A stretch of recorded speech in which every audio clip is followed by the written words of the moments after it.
नमस्कार। इस विशेष अंक में मैं हूं अंकुल पटेल। साथियों, हम आज एक सामान्य सी बात करते हैं।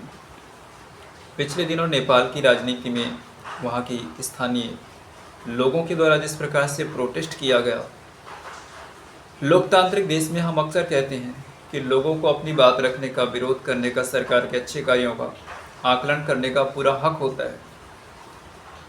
लेकिन जिस प्रकार का पैटर्न नेपाल की राजनीति में देखा गया, नेपाल में तख्तापलट जिस प्रकार से किया गया, कोई ऐसा बहुत बड़ा विस्तृत मुद्दा नहीं था, लेकिन शासन की निरंकुशता के खिलाफ जनता सड़कों पे आ गई।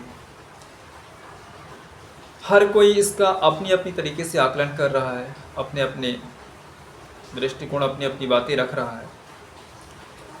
लेकिन मेरा क्या मानना है? मेरा मानना ये है कि जिस प्रकार से इस चीज़ को स्थापित किया गया कि 2 दिन का आंदोलन, तीसरे दिन संसद भवन, देश की सुप्रीम कोर्ट और कई बड़े मंत्रियों के घरों में आग लगा देना और यहाँ तक कि पूर्व प्रधानमंत्री की पत्नी को जिंदा जला देना, ये जो ट्रेंड अपनाया गया है, जिसका कुछ भारत में भी कुछ लोग उसका उदाहरण दे रहे हैं कि ऐसी स्थिति यहाँ भी बन सकती है, तो मुझे भी लग रहा है कि लोकतांत्रिक देश में न तो शासन को इतना हक होना चाहिए कि वो किसी के सीने पे गोली मार दे, ना ही जनता के पास इतना हक होना चाहिए कि वो देश की सुप्रीम कोर्ट जैसी चीज़ को आग के हवाले कर दे, संसद को आग के हवाले कर दे। ऐसा बिल्कुल भी नहीं होना चाहिए। नेपाल से हमें, हमारे नागरिकों को काफ़ी सारी चीज़ें सीखनी होगी, क्योंकि भीड़ जब काबू से बाहर होती है तो कुछ भी नहीं देखती। ये स्थिति उत्पन्न न हो, इसलिए सरकार की नीतियां, सरकार का विचार जनता के सामने पारदर्शी तरीके से प्रस्तुत होना चाहिए। यदि जनता की कोई मांग है, जनता की कोई विषय है, तो सरकार को भी चाहिए कि उसे उसी रूप में ले जिससे उनकी समस्या का समाधान शीघ्रता से निकाला जा सके।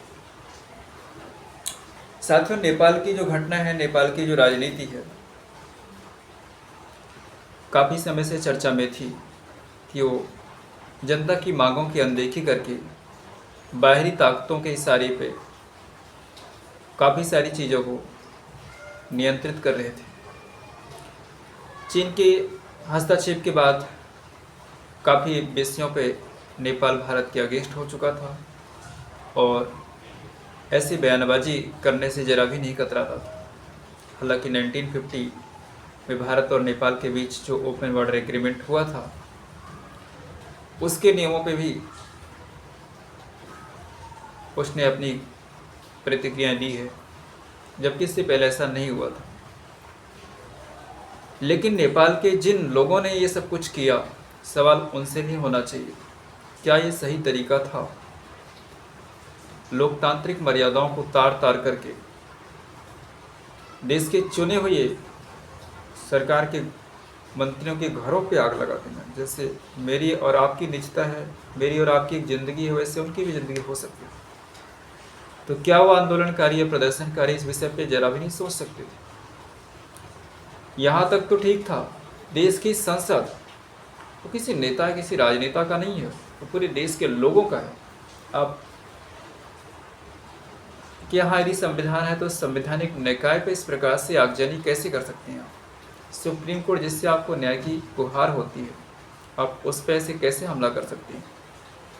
साथियों, सबके पीछे, क्योंकि इस आंदोलन को लीड करने वाले जो लोग थे वो तो सामने नहीं आए, लेकिन ये इससे स्पष्ट होता है कि इनके पीछे कोई बाहरी ताकत जरूर है, जिन्होंने एक ब्लूप्रिंट की तरह उन्हें तरीका दिया और उस तरीके को उन्होंने प्ले कर दिया। हालांकि वहाँ पे अंतरिम सरकार का गठन किया गया है।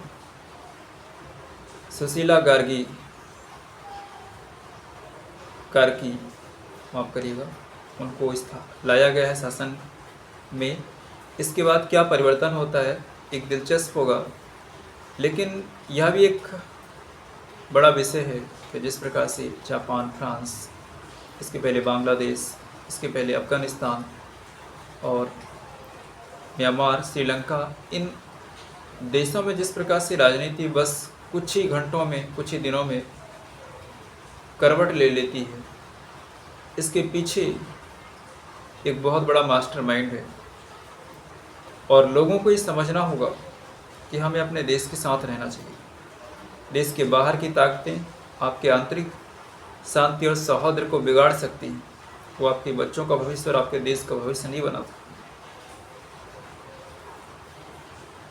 हम सबको राष्ट्र की विचारधारा के साथ आगे बढ़ना चाहिए।